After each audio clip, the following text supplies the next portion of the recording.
Good afternoon and welcome to the weekly livestock market update. I'm Brownfield Anchor reporter Meghan Grebner with us as always to talk all things markets. University of Missouri, Scott Brown. Good afternoon, Scott. Good afternoon, Megan. Joining us in a little bit will be Chief Economist Seth Meyer at USDA, and we're going to talk a little livestock risk protection and managing risk in the livestock markets. But to kick things off, let's recap what happened this week in the markets. Yeah, Megan, if we start with cattle this week, those live fed cattle were about $4.40 lower this week.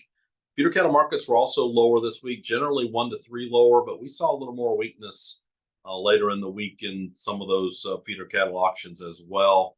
On the future side, February live cattle futures contract closed down $3.20, and the January feeder cattle contract was up $1.35. Choice box beef price this week, we lost $6.30 on that choice box beef price. When you look at chucks and rounds, really drove that choice box beef lower on the week. On the hog side, cash barrels and gilts were down another $1.50 this week. The February lean hog futures contract closed up $1.20, and the pork cutout value down slightly. We were actually up in a lot of components, but of course, bellies continue generally to be moving lower, down $8 on the week. When we talk about some of this slide, it really appears like the cash hog market cannot cut a break this time of year in recent weeks.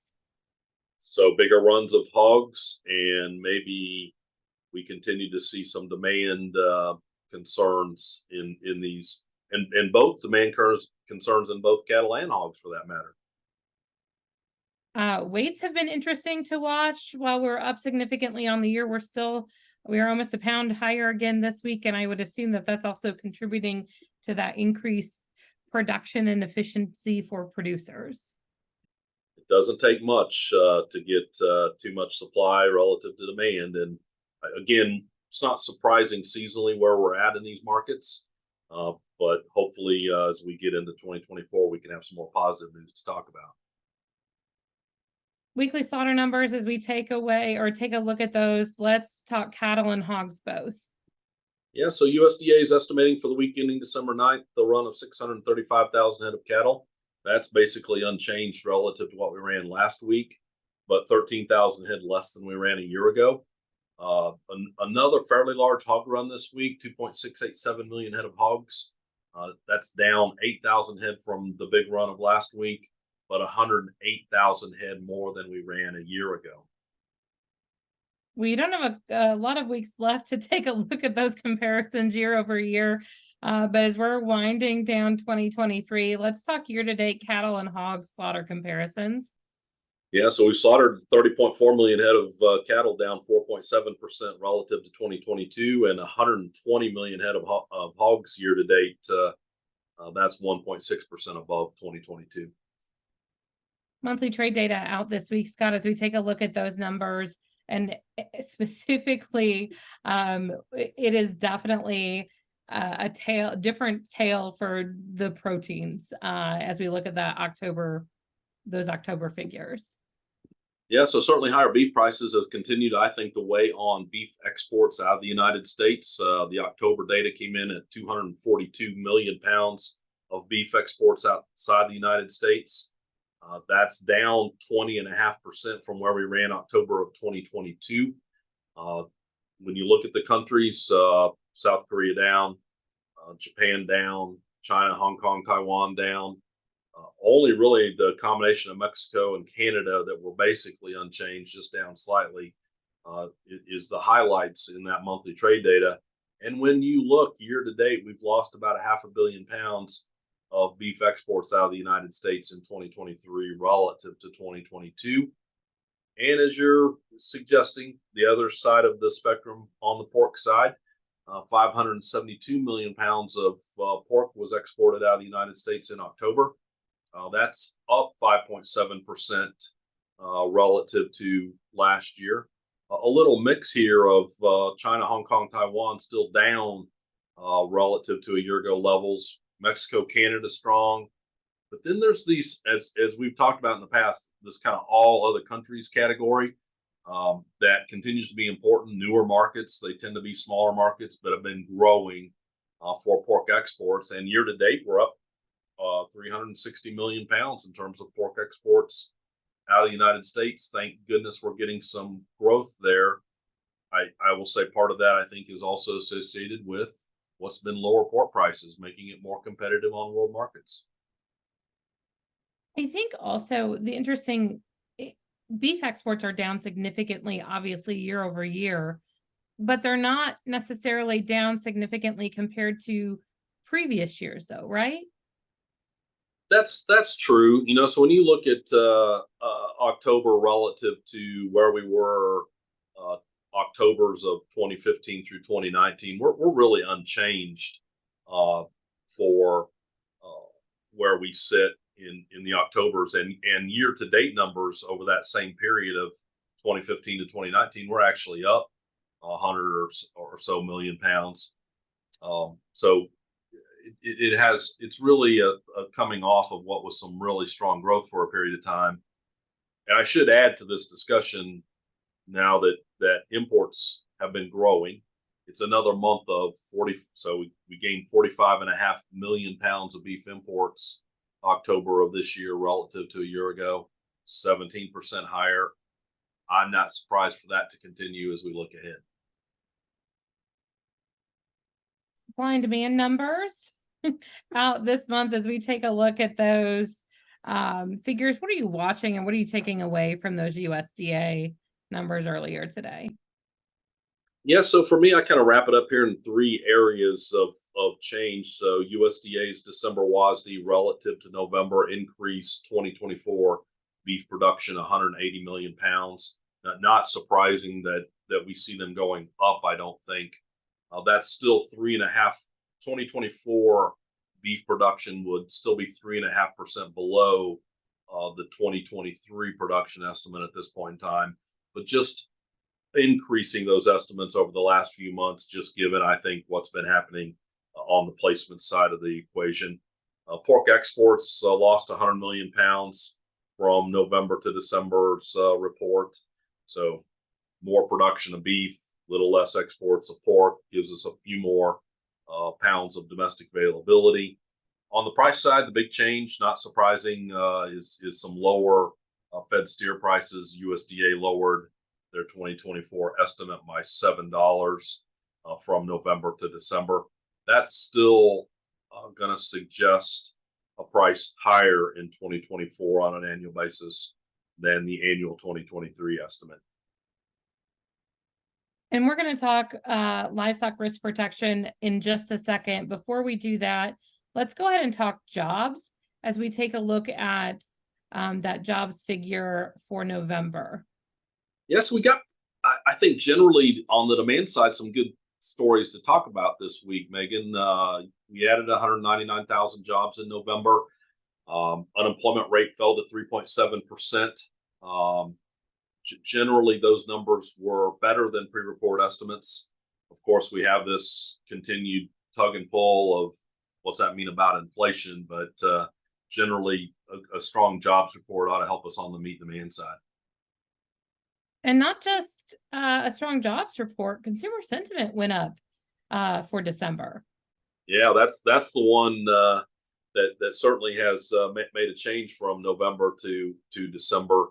We're up 13.2% in that overall index of consumer sentiment, and it is both components. So the current economic conditions portion up 8.3%, index of expectations nearly 17% higher. And when you look at the year over year changes here for a minute, overall consumer sentiment index 16% higher than where it was a year ago. I think so. It's stronger growth after what's been a few months of us being concerned about where that consumer sentiment was going in front of us. I think a stronger economy, cheaper gasoline prices, consumers a little more maybe thinking interest rate increases are beginning to wane. So a little more optimistic in that consumer sentiment report. I saw gas for $2.69 today, and I was like, I'm not sure the last time I saw consistently gas prices with a 2 in front of it. And we'll have to see where that goes, right? So more volatility ahead maybe might be the case, but certainly can take advantage of what's some cheaper gasoline right now. All right. So this gives us an opportunity, and I appreciate, oh, look, already there. you, you, the chief economist with the USDA, Seth Meyer, is going to join us today, and we're going to talk a little risk protection. I think, obviously, thank you so much for taking some time to join us. We're excited to have you. The number that sticks out to me is talking, as Scott was talking about, a price change occurring for lower steer prices. And as we see a decline, obviously, I feel like that's a really good way to segue into having a conversation about risk management. And we've seen this uptick in cattle prices. How do producers protect themselves and use tools to mitigate some of the risk as we see a potential for lower prices down the road?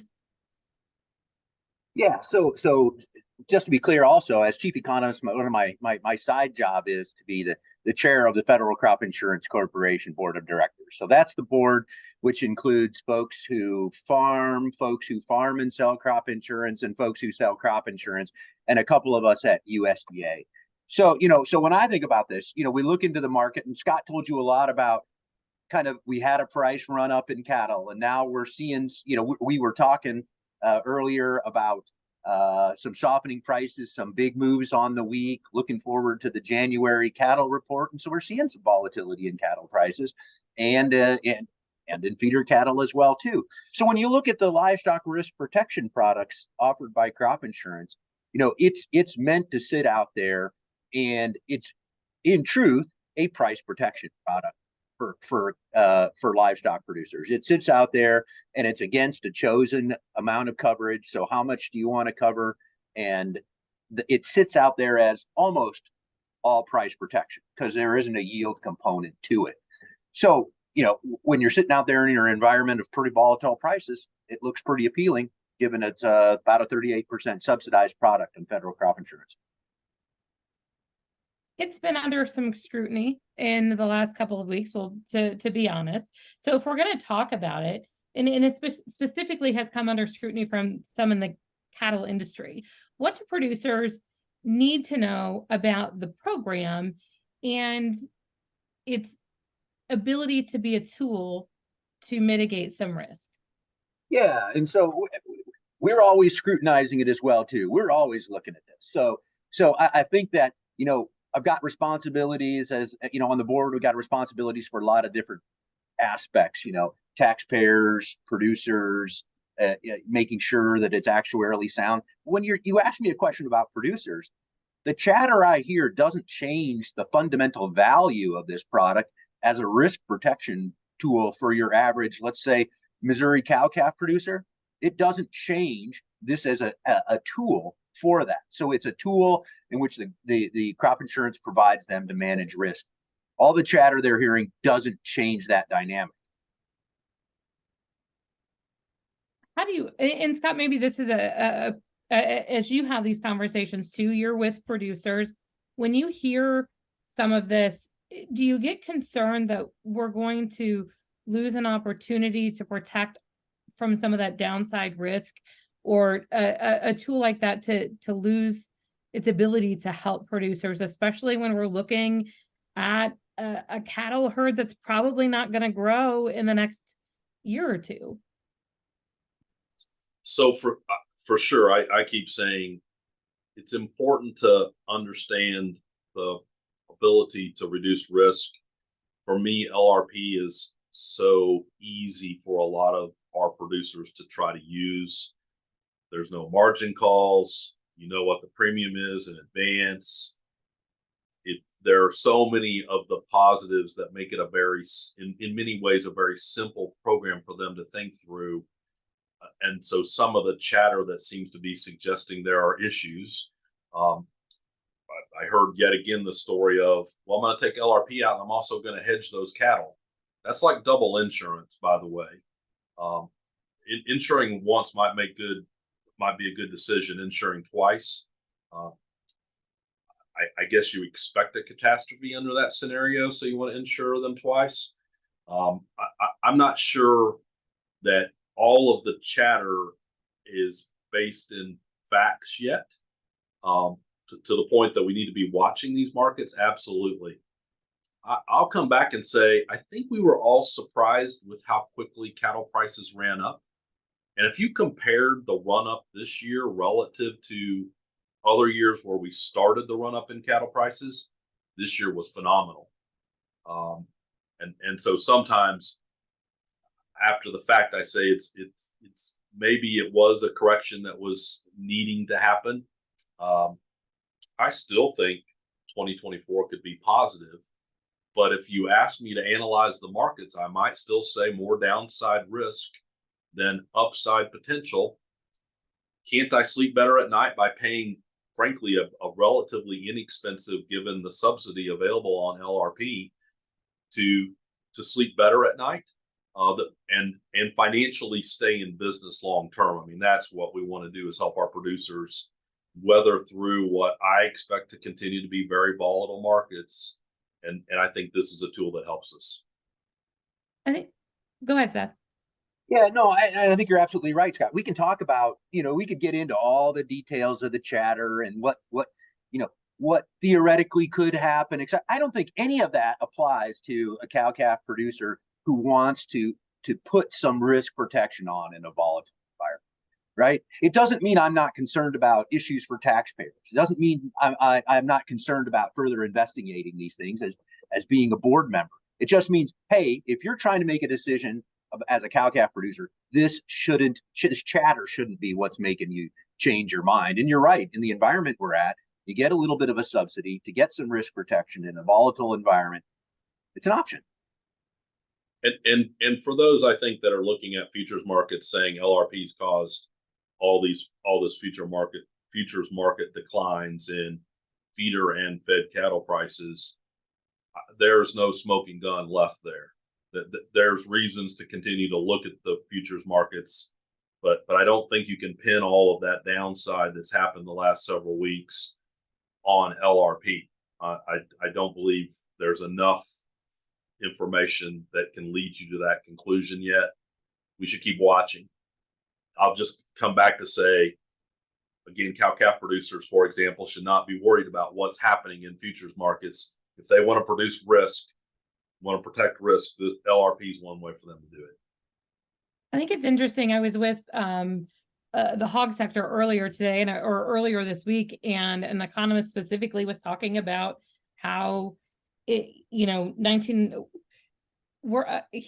words were worse than 1998, right? 1998, 1999, and was talking about how producers need to use risk management tools, one, to protect the top end on the inputs, but then to utilize LRP to protect the bottom side risk and the floor on the hog hog production. And they just think it's really interesting listening to the two different proteins having a very different conversation about a tool that can be used for both. Yeah, so I'll say LRP has the increase in the use of LRP has been phenomenal in the last couple of years. Changes that have been made in terms of the number of head, the subsidy available, has made us, for example, I believe it's more than 20 million head of hogs that have had an LRP contract under them, and 4 million head of cattle. We wouldn't have thought about that in the past. Those were very small numbers using LRP. So maybe I'll make the point as well for those listening that, you want to watch how much of our hogs and cattle are protected with LRP contracts. So what's your risk relative to what others in the market are doing on that risk protection? It might help you make some decisions about how you want to protect yourself relative to the rest of the market. So these have been much better programs to protect risk than we've seen in the past. Let's make sure we continue to use them in the appropriate ways to help us through volatility. And I think correctly, so when you see we have as many hogs as we have under LRP today, and hog prices are not that great, I might say that I hope there's more upside potential in hog prices in the year ahead than downside risk. That doesn't mean that I say don't use LRP. We are not gaming this in a way of I only want LRP when prices are take LRP when prices are really high. I'm trying to level out the volatility up and down, not to hit the home run, but to consistently hit singles and doubles. And when you see the hog industry doing this at lower prices, I think that's a good signal of appropriate behavior to again, manage risk, use it as insurance, and that's important.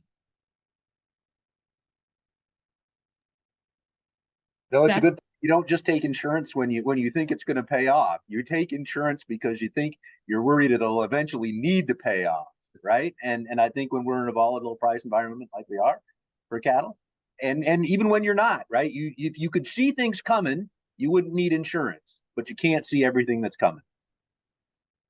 I think the one thing, Seth, before I let you go, Scott, and you and I can have the conversation with producers too. I think they need to ask their own questions. Do they need to should they be contacting and having conversations with their local crop insurance agent and their local offices to figure out if this is a right fit for them? No, absolutely. I mean, I don't want to get too philosophical here, but you think back in the history of, it's called the Federal Crop Insurance Corporation. And when Scott describes this as, we're doing a lot more business in the cattle sector, and there are products which relative to some crop products are quite new, right? So if you're a cattle producer, there's somebody out there's an insurance agent that can describe to you the product, how you might use it, what you might be able to cover. And at the same time, I think the RMA, Risk Management Agency, is pretty dedicated to think about how they can expand coverage to all kinds of producers. And I think that's why you see new livestock products being developed. So maybe we ought to change ourselves to the Federal Crop and Livestock Insurance Corporation in the long run. So same person that gives you your crop insurance can talk to you about the availability of these products. Scott, anything else you want to add before I let you to go on this Friday afternoon? I think we've covered a lot of the ground that's important to cover for use of risk protection. And I hope producers will continue to look at the opportunities available to them to use products like LRP. Seth, thank you so much for joining us. I appreciate it greatly. Scott, we will talk to you next Friday to talk retail prices. Sounds good, Megan. So our weekly livestock market update delivered to your email box every Saturday morning. Go to brownfieldagnews.com. You can also submit questions and comments there. And for a rundown of what happens in the markets every day, make sure to check out John Perkins' Market Minute. Have a great weekend. I'm Meghan Grebner for Brownfield.